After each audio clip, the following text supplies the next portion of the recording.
নবীর নবুয়তের যে সিংহাসন, এটা হলো খতমে নবুয়তের সিংহাসন। এই খতমে নবুয়তের সিংহাসনে একমাত্র আখেরি পয়গম্বরের জন্য নির্ধারিত।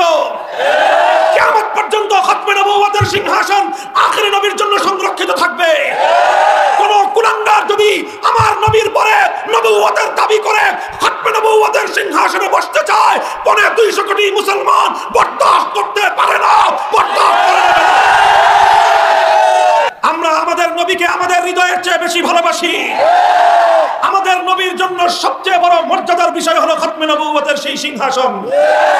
ভণ্ড নবী যারা নবুয়তের দাবি করেছে আখেরি নবীর পরে, তারা আমার নবীর সিংহাসন নিয়ে টানা হেচড়া করেছে, আমার নবীর ইজ্জতের চেয়ার নিয়ে টানা হেচড়া করে। কোন বাবার সুসন্তান, কোন মায়ের সুসন্তান তার মায়ের ইজ্জতের উপর কেউ আঘাত করলে বরদাস্ত করতে পারে না। কোন বাবার সুসন্তান তার বাবার ইজ্জত নিয়ে কেউ ছিনিমিনি খেললে বরদাস্ত করতে পারে না। যারা নবীর ভালো উম্মত, যারা নবীর সত্যিকার সাচ্চা উম্মত, তারাও খতমে নবুয়তের দুশমন কাদিয়ানীদেরকে বরদাস্ত করতে পারে না, বরদাস্ত করতে পারে না। ধর্মের নামে প্রতারণা করে কেউ যদি আমার ধর্মের নামে ধোঁকাবাজি করে, তবে ধোঁকাবাজি আর প্রতারণাকে প্রশ্রয় দেওয়ার মতো ভীরু কাপুরুষ আমরা না। আমরা যেমনি ভাবে সাম্প্রদায়িক না, আবার আমরা ভীরু কাপুরুষও না।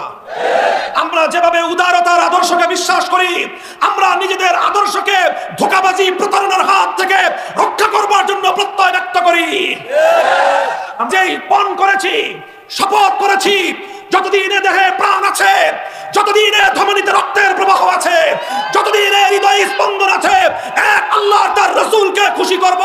এতে সারা দুনিয়া যদি নারাজ হয়, সারা দুনিয়ার কাউকে পরোয়া করবার সময় আমার না। আল্লাহর নবী মৌলিকভাবে 3 কাজের মাধ্যমে দুনিয়াতে দ্বীন রেখে গেছেন।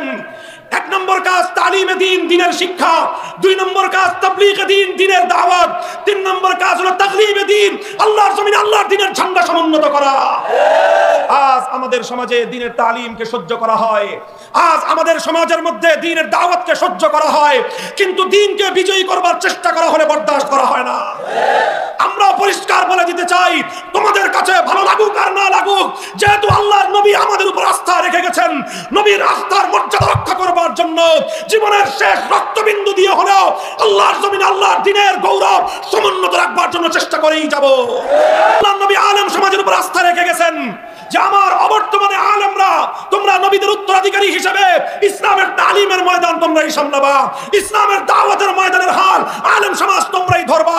ইসলামের উপর কোন কুলাঙ্গার আঘাত করলে সেই কুলাঙ্গারের দাঁত ভাঙা জবাব আলেম তোমরাই দিবা।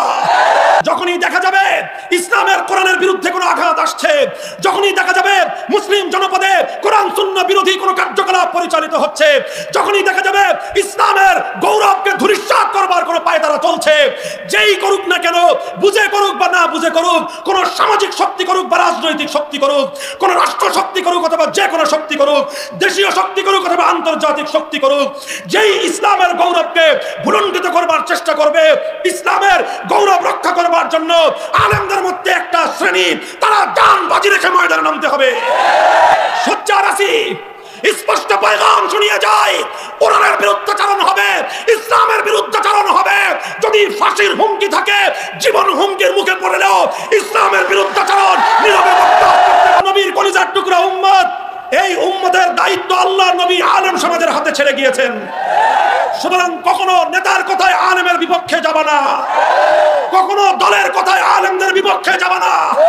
যেই দল আলেমদের বিপক্ষে বলে সেই দলকে তালাক দিবা, যেই নেতা আলেমদের বিপক্ষে বলে সেই নেতার 14 গোষ্ঠীকে তালাক দিবা।